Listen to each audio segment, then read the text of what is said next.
retired Air Marshal Henry Muchena has set the record straight. Satamira mashoko ari kuonekwa kunzi retired Air Marshal Henry Muchena panguva inoi very serious ende vari kunyatso kuona semunhu akarwa hondo iye semunhu akambosangana nemagovernance akawanda achiona kuti maconstitutions aikraftiwa sei, their implications aanozoita to the lives of the citizens.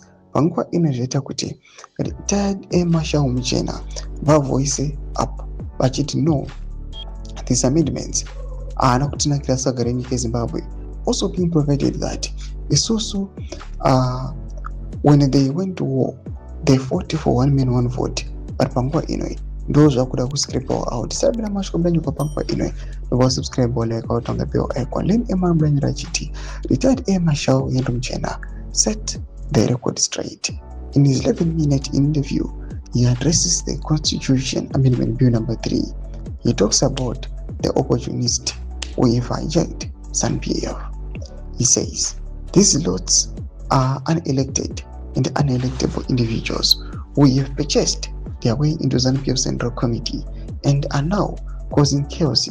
Individuals like Kudakwashi Tagwirei, the Itemu president, purchased the whole ZANU-PF Central Committee with cars to be co-opted, and they then hijacked Cap 3 and inserted other items that had nothing to do with the bill.